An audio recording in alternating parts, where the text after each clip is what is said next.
Hello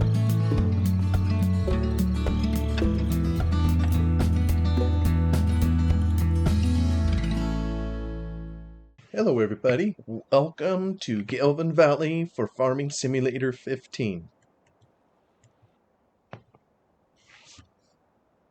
We're in the middle of rolling our fields, getting them all prepared to plant again. It's after the most recent harvest.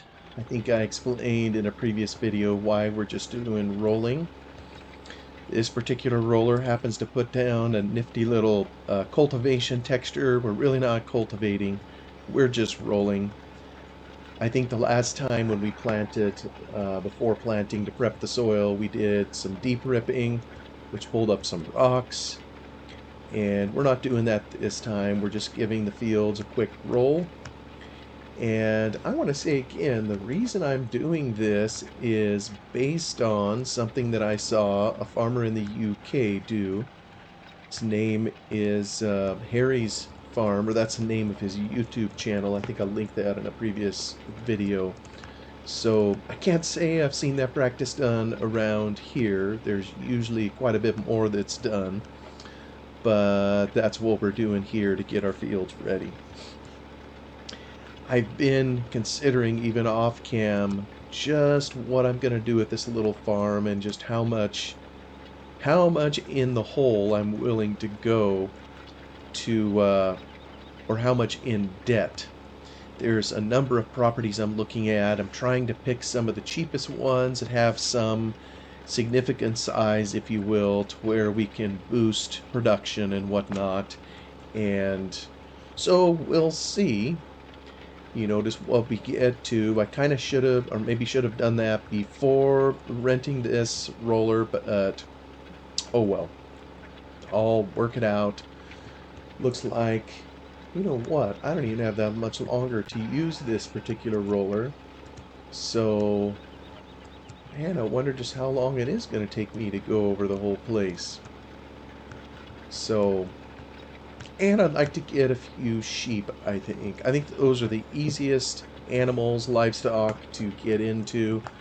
And hopefully they would provide a somewhat decent source of supplemental income from selling wool. I don't know how many I'm going to get into though.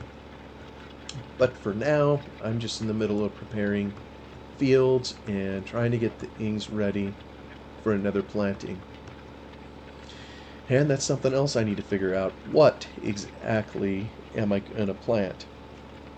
I need to reassess the prices. And I'm thinking again, there's a mod I'd love to make, but I don't think I can do it in time for this here series. And I kind of balk at the idea of doing it for such an old game because I know it's going to take a piece of me to do because, well, I'm not very bright at it and it takes time. But it would be to code something that records historical price data so the player can see kind of where the prices of all the commodities have been over the past, I don't know, maybe a couple year period. And yeah, I just don't know what that's going to take to do. But it sure would be nice to have. And speaking of that, maybe I'll just take a quick gander. Boop. Wheat is headed up. That's good. Actually, let me go to the best place to sell wheat. Yeah, see, pheasant pluckers. When we dumped our wheat, it was over 200. Some of it was, I think, or knocking on the door of it. Barley used to be quite a bit higher, and it's kind of fallen by a lot. Let me look at canola. Oh, there's a great demand on at the farm shop, but I think, yeah, bio oil tends to have the highest price, typically, but it sure doesn't at the moment. So, yeah, don't know what I'm going to end up doing. We'll just have to evaluate it before I get ready to bring the drill, planter, whatever into the field. So for the moment, just trying to finish the rolling. Yes, I'm not a very good driver. Just trying to get through this field. These fields are so oblong shaped. A lot of times I'll set up the GPS. I maybe should do that in here. I'm just choosing to finish it up round to round. GPS can be really handy for efficiency. I don't know, maybe I figure I'm a good enough driver, but obviously I'm not.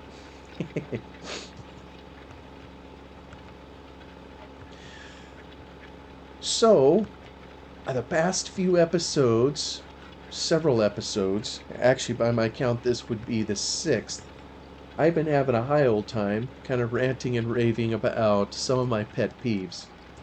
And if you can handle another episode, I've got a few more to share. I have no idea if this is of any interest at all to anybody. So, but I'm guessing, you know what? I'm guessing I'm not alone in having pet peeves. So, hopefully you have a little fun along with me in it, and probably all of us who are adults would love to just handle certain pet peeves a certain way. You know, I remember back in the day when I used to work in a big city and going through traffic, and the traffic could be bottled up, jammed up on the freeway, and I think I told my wife a time or two that I could make better time getting to the office if I, drove a bulldozer on the freeway instead of a car. You know, wouldn't you just love to be able to shove people out of the way?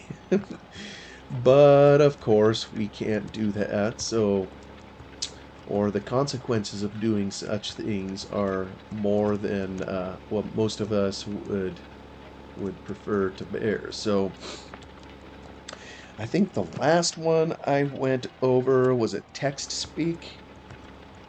Maybe that was the last one. Um, so the next one I had on my list is titled simply People Who Are Never Wrong. I'm sure everybody maybe knows someone like that you try to have a conversation with them with and they may be loaded with advice and they tell you what to do, and maybe they don't follow it themselves, and if their advice turns out to be bogus, they're just never wrong. And more than really being specifically wrong in a particular instance, I think maybe more what I'm talking about is a particular type of attitude. It's a type of person that sees life a certain way, and the only way it is their way. Down to the smallest detail, they believe there's only one way that the world can work, or a business can work, or whatever can work. And it's their vision, and that is that. And anything to the contrary not only is, anathema to them, it's infeasible, and it's all but evil. Have you ever ran into someone like that? That just has that kind of an attitude. It's my way or the highway, and or to where they look at other people with suspicion when they do something different from how they think that it should be done. Maybe sometimes this manifests in a country. There's a term, I suppose, of xenophobia, fear of foreigners, or whatever that is, where other people will come in and they have different customs and traditions and things they do, and I don't know, sometimes they aren't always welcomed in those things.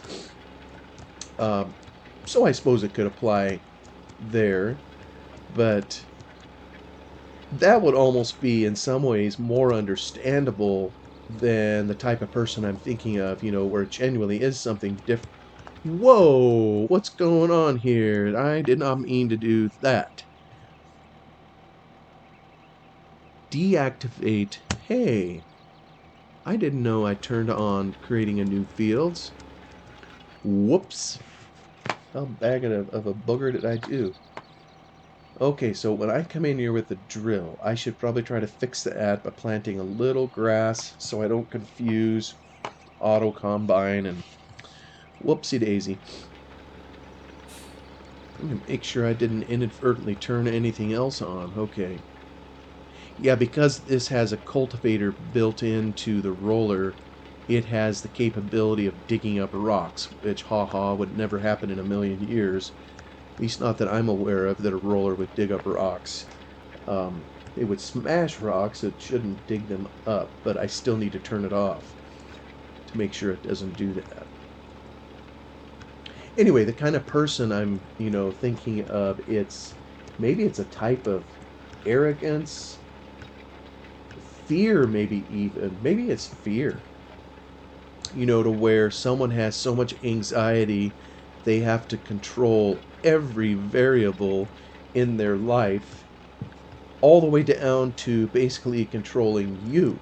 If you're someone that has to interact with them, that, you know, I don't know. There's many examples that come to mind, whether it's, a type of clothing you have to wear to please someone else, or just all sorts of things, mainly stuff that where people are genuinely going to differ, and one person isn't necessarily right or wrong. It's just a life choice, and sometimes these can really bother other people to the point where, they will say something, make snide remarks.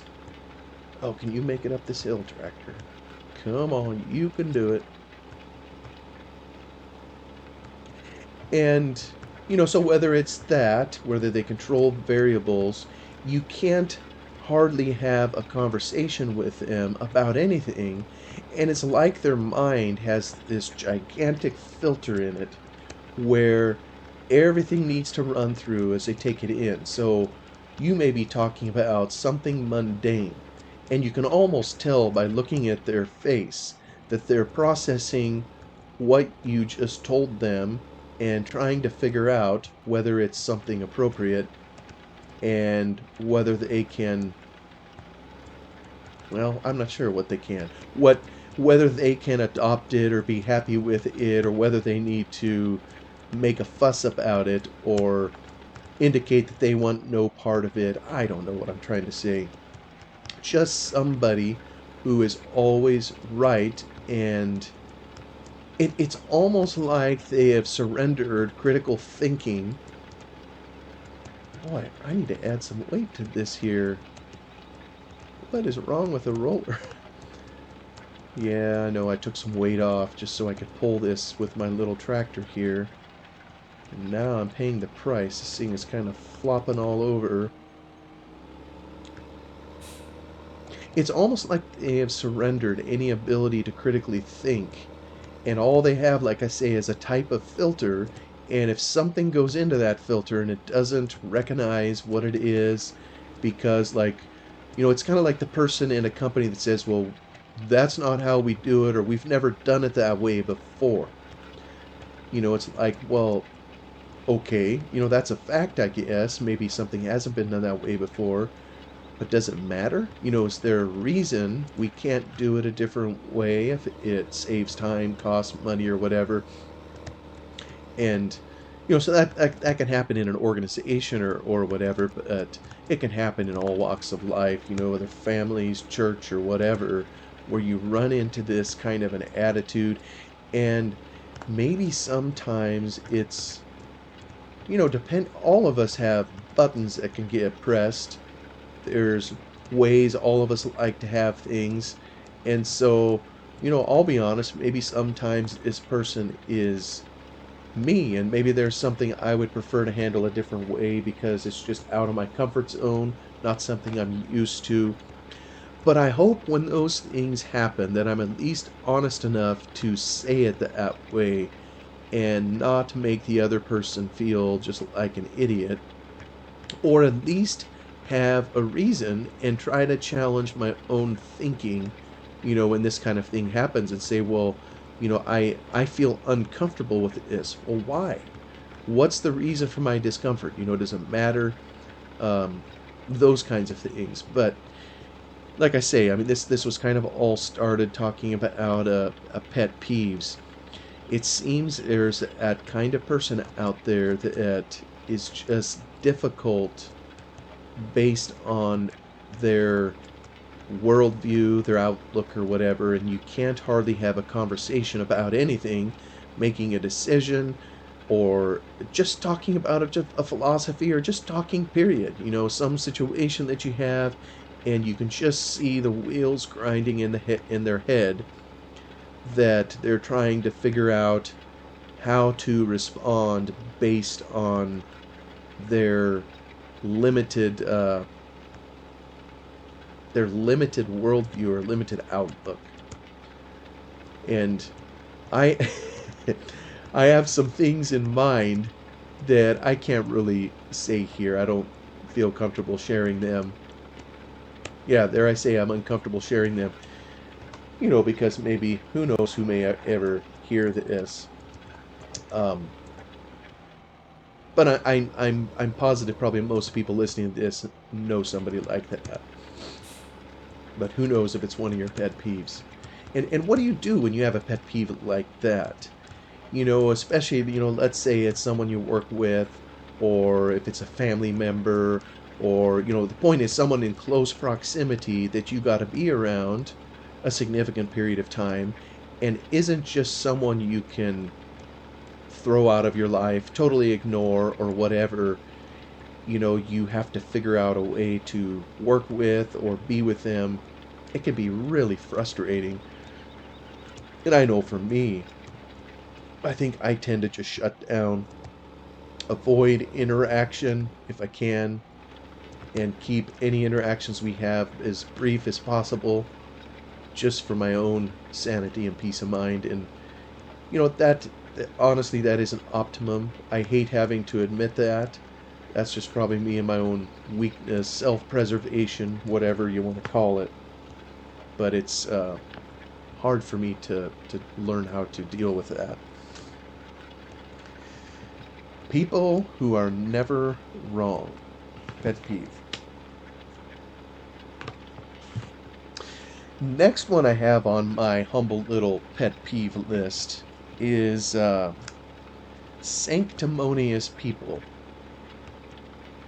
And I'm not even sure I'm using the word properly. When I think of sanctimonious, I think of people on their high horse about some particular issue. And, for example, we've all had that friend before who, let's say they try to lose weight and they get on a new diet or something, and it's so good to them. They can't understand why nobody else is doing it, and you need to do it too, or else you're not a very good person, you're not taking care of your body, and so forth and so on. And they get really sanctimonious about it because obviously it's important to them, but the fact that you don't do it right along with them, it's almost like it upsets them, or they give you some kind of judgment, that you're not a nice person, or there's those kinds of implications, and I see it a lot. I try to steer these kinds of videos away from politics, but I can't help but, indicate that, I mean, this seems to be where you see a lot of this kind of activity. Probably, I don't know if it's equally done on both the right and the left. I don't know. Maybe it is, maybe it isn't. I know I can think of, an example just in my own personal life. Electric cars have been out there for a long time now. I mean, it's still new technology. They're continuing to work on it. It's very expensive, and I think the idea is, for purposes of climate change or helping the environment, period, not necessarily for climate change, although some people I think, get those cars for that purpose. But, some that I've noticed that have purchased those kind of cars, it's like they see themselves as if they are the savior of the world, and you're just a bad person if you don't adopt what they're doing and get an electric car for yourself. And some of it is, I don't have anything against an electric car per se. I tend to be for free markets. and that kind of thing. So whatever people want, and if it's electric cars and that's what you want to buy, go for it. If it's, a gasoline car, diesel, whatever, and that's what you want to get, well, then that's what you get. But I've noticed sometimes there's, people that just harbor these attitudes. And it's a type of arrogance maybe where we're saving the planet and you're just evil because you're sitting there in your gas guzzling machine and not helping the cause, if you will. And sometimes I think some of this is ignorance, and ignorant arrogance has got to be about the worst behavior of the human being, probably. But I don't know. I've looked into electric cars before, and like I say, I got nothing against them. But I see a number of environmental problems or issues with the thing that are never really advertised to people. When they buy them. One thing I think of is, cars all have a useful life. Some point they die. And, what do you do with that massive battery that's in there? There's some pretty toxic, nasty stuff that's in there that presents a problem that you don't really have with a traditional gas car, if you will. I think there are some issues as to where some of the materials are sourced from when those cars are produced. I've seen some child labor videos, bringing parts or materials for those cars that are very limited supply. And so, and again, I'm not trying to point to these things as a reason not to get an electric car. I'm just saying they're not quite the panacea that people envision that they would be. And we've probably all seen those pictures of, I just saw one here the other day and it cracks me up. You'll see a number of electric cars charging themselves at some station or what have you. And then this picture that I saw showed this big old diesel generator powering the electric charging stations. It was just hilarious to me. Here's, this big, all this diesel smoke going in the air in all these electric cars. And so for someone to get too pretentious, on what they're getting as to how they're saving the world and whatnot, well, okay, maybe it's localized to your car, but did you think about a number of other things before you got on your high horse, to realize that maybe it isn't quite as rosy as you think it is, or maybe there's a few issues, that you need to tackle before you just get on everybody else's case for supposedly not helping the cause or making poor decisions or whatever. Plus, I don't know how it is in other countries. I'm pretty sure here in the US, I think those electric cars are pretty heavily subsidized. So I guess that means as a taxpayer, I'm in the business of, or I have already bought, quote, some electric cars, even though I personally don't have one, just by virtue of paying taxes to support these. So I just use that as an example. There's all kinds of examples of, of what could happen with a sanctimonious person. It's probably maybe a type of hypocrisy, where someone just comes down really hard on some particular issue. Maybe it's even a little one, and it's, I can't believe other people don't do such and such, whatever it is.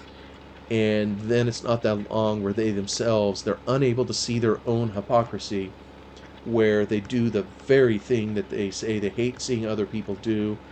And maybe it isn't always the same way. It's done a different way, but they're unable to see that it's the very same thing that they claim, that they don't like seeing in other people. Sort of like a particular YouTuber giving a pet peeve list and then going out and committing all these same pet peeves on someone else. And like I say, I have to force myself to be honest. I mean, that's just integrity demands it, I am sure every single one of these pet peeves I've probably done to somebody somewhere down the line. I certainly can't claim to be perfect either. So anyway, sanctimonious people. Maybe they are good friends with the people who are always right. And maybe some of these pet peeves kind of run together and are ultimately fairly similar.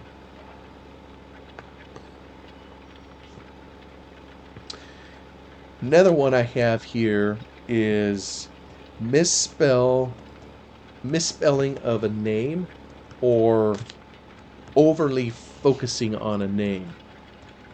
Now, I'm not going to say my name in here. I have what I consider maybe a strange name. I'm of Swiss descent, so my last name is spelled a little differently. The letters are put together kind of in a different way than what you would expect to see in standard American English. And so all my life, I have run into people who have difficulty pronouncing my name, and the first name is no better. It also, I mean, it's just 4 letters long, but you wouldn't believe how many different variations of it I've heard, and it's actually now I think my name has become more popular, or was a few years ago, amongst new little babies being born. I mean, I think the government puts out statistics on it, and when I was a kid, I gotta say it bugged me more than it does now. That's part of growth, I hope, is learning to let some things just run off. But even to this day, I don't know, it's still kind of an annoyance, especially when you go to the trouble of spelling your name or telling people how it's spelled, and or even pronounced, even if you've been around those people that for years, and they still misspell your name. And like I say, my first name, it's 4 letters long, and I've had people add, several letters to it, and that should know better. Is that a big deal? No, ultimately it isn't a big deal, but it's still kind of a pet peeve.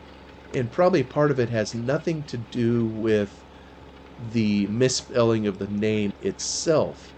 It's more, it's like if I meet a new person and they've never known me before, have no reason to have run into me, well, of course they may mispronounce my name. I don't hold anything against them on that. But if they've known me a long time, why would they misspell my name? At a certain level, it feels like disrespect, or a person wonders, like, I thought we were friends, so why can't you spell my name? Do you know who I am even? So, and maybe it's that kind of thing. So, it's probably just a hot button for me. I don't know, because it's like I say, it's something I've had to deal with my whole life. And I remember I went to a traditional American school. It was mainly white people at the school, so occasionally we would have there would be like a Hispanic kid there, or an Asian or something, and I always felt some sympathy for those kids because the teacher would do the same thing to their name that the teacher would do to my name, would basically butcher it, and then they would always then maybe take, oh, that's an interesting name. Well, where did that name come from? And meanwhile, to an introverted kid that just wants to be left alone, you're kind of sitting there twisting in your seat. And it's like, move on to the next one. There's no need to highlight or make attention here. I don't know. That's kind of how I always felt. And, I've just had to answer umpteen questions over time. Well, where did your name come from? And probably to anybody listening to this, and even as I listen to my own self say this, it sounds really petty. Um, so I don't know. Is it right to have that on my pet peeve list? Maybe people would disagree, but I don't know. I think a name is important. That's kind of tapped into our our identity, and most of the time, I think I read this one time, I don't know if it's psychology, most of us like to hear people say our name. And but if it's said incorrectly, it almost seems that they've turned us or made it impersonal. So, like I say, just a pet peeve of mine. Man, it is tough to roll along this edge. And I'm probably going to have trouble going up this way too, because it just isn't a smooth edge. But we'll see. Come on, get up the hill. Yeah, see, if I increase the weight on this thing, maybe it won't swing around like a crazy pendulum, but I'm probably not going to be able to pull it up the hill, which is going to be a worse kettle of fish to be in.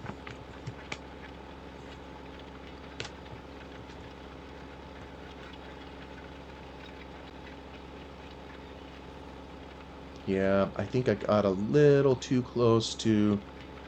Oh, good grief. Yeah, I'm going to have to do... Come on, pull. I shouldn't have turned back the lease of that nice big tractor. It would probably pull this up the hill without breaking a sweat. It's maybe kind of hard to see just how steep this is in here. I would think in real life it would have no problem pulling a roller like this up the hill. I mean, where's the resistance? I know the roller has some weight, but it's a smooth field. Yeah, and it's swinging like a pendulum. I know the plows in here. I've seen that happen. If I tried to plow this hillside, I know I've seen it before. That's part of the reason a lot of times I use a chisel plow, is because I can keep it going and it will take the full width and doesn't do any monkey business. But if you do a 2, 3, 4 bottom plow or something of size, especially if it's pulled, if it has a wheel on it, I've had those things swinging from the tractor, like I say, like a clock pendulum, and it's like that would never happen in real life. So, but it is what it is. Another item I had on my pet peeve list is social media in general. I'd be curious, what kind of social media do people partake in? Is it something that's critical anymore? I'm in business. I finally was forced to, I say forced. I finally begrudgingly got into LinkedIn, but I'm just kind of handling it organically. I'm not linked up with that many people. It it doesn't really do anything. I know that's something my father said. He wished he could figure out a way that this kind of thing could make us money. And maybe we just aren't harnessing the power of it so that it would make money. Maybe it depends on the business. But I know the one I'm in is so relationship driven. Basically to where it's not what you know, it's who you know. And what you know comes second. So, and it's, we deal with complex stuff and people's livelihoods and those kinds of things. So it isn't as simple as just sending out a mailing list and trying to attract people in. We got at the lowest price or whatever. Well, we're not the lowest price. That isn't where we compete. So yeah, it doesn't seem like social media outlets, whether LinkedIn or Facebook, are something that would particularly help our business model. But who knows? Maybe it's just all in how the tool is used. But I called it a pet peeve, and maybe some of it is because I'm just an old fuddy-duddy, that still believes in interpersonal communication, even though I can't say I'm very good at it. I can't even talk decent, as you can hear in these videos. But I'm not afraid of the phone in terms of calling people. It seems like young people anymore, a lot of them we've hired, many of them, they don't like talking on the phone, and I don't totally understand that. They would prefer to text or send an email or something, and I know those things have a place. Believe me, I know. One client I have, it seems like the only way I can get a response from him is to send a text. Maybe the guy is so busy he doesn't want to pick up the phone. We do talk on the phone frequently, but I've just learned that about him over time, that a text will usually get his attention quickest. There are others that it may be an email, but lots of them you got to pick up the phone if you really want to get a hold of them and get information or what have you. And but I was starting to talk about social media versus modes of communication. I just Probably the only social media that I use kind of on a regular basis is Discord. And I refuse to get it on my phone. So the only time I see it is on my desktop computer. I guess, well, this one here's a laptop. Um, so, here, let me set up some. There we go. Will that work? Yeah, that's probably. Let me turn it just slightly this way. There we go. Yeah, let's roll this hill. We've got 2 rounds on it. We'll just go top to bottom here.